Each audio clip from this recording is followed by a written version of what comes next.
Hi there, 7th graders. Mr. Kerr here, and getting ready to go on week 14. I hope you all had a tremendous Thanksgiving, got all caught up if you needed to as well. So hope that all worked out well for you, having that week either off if you're caught up or that time to get caught up.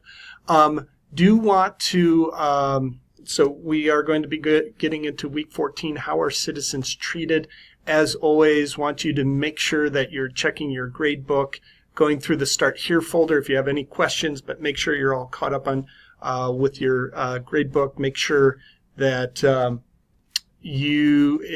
any messages that you need to return, you do that, and you're good to go.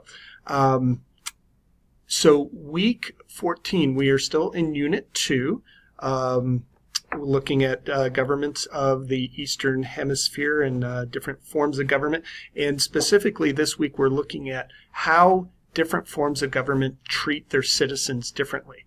So we do have a couple of assignments, and let me pop us in here. Week 14, how are citizens treated? And we do have this assignment you're going to be looking at these three different countries, North Korea, Saudi Arabia, and New Zealand.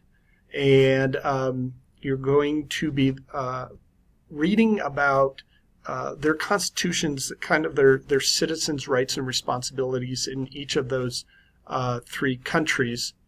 And then you're going to do a bit of a comparison called the various citizens assignment, and turn that in here. And then you're going to have a discussion board on rights and responsibilities of citizens.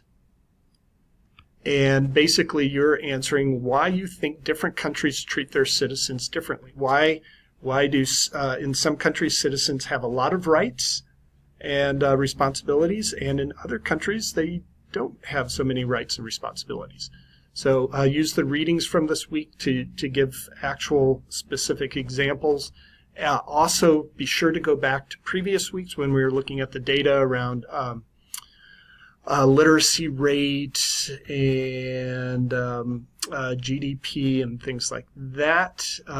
So answering why do some countries seem to give their citizens much freedom and others almost none? Can we detect a pattern in how citizens are treated and what their quality of life might be? That's exactly why you need to look back to last week, that week before Thanksgiving.